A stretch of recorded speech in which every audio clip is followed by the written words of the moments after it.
Beijing. In his nationwide address to usher in the start of 2017, China's President Xi Jinping said he was seriously concerned about people living in hardship in his country, those who struggle to find jobs, housing, health care, and education for their children.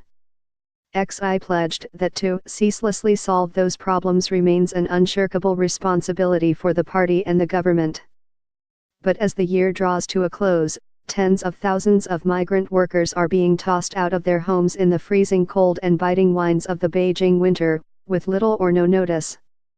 It is a mass eviction sparked by a fire in a crammed and unsafe apartment building on November 18 that killed 19 people, but it is part of a broader plan to modernize, beautify, and gentrify the Chinese capital as a showcase for the Communist Party. To many Beijing residents, it's seen as callous and cruel. It also has touched off a rare outpouring of sympathy from the middle class toward the poorer sections of society who form the backbone of China's economy but suffer the blunt end of communist rule.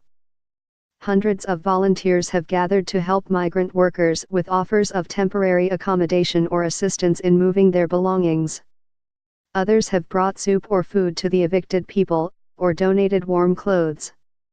Many more have taken to the internet to declare their anger, sharing videos and photos of migrants thrown out of their homes. And more than 100 scholars, lawyers, and artists signed an open letter protesting the evictions. Population control the hard way. Mass evictions of migrants in Beijing. pic.twitter.com/metzo0ay8y.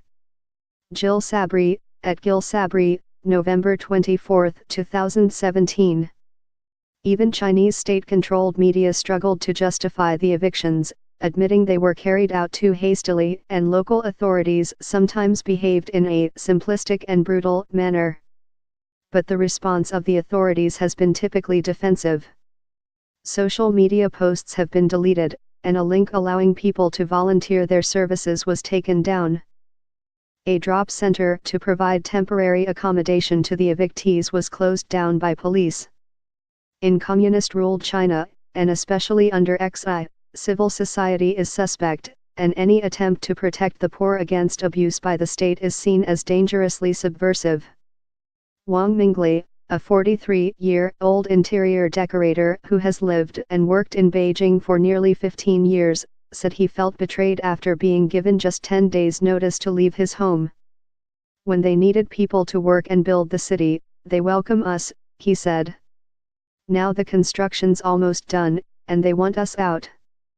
Less than a quarter of a mile away, Sukeu, 38, packed his belongings into boxes and bags, while his wife, Yang Wen, cooked a final meal in the kitchen of their tiny room in a row of one-story houses.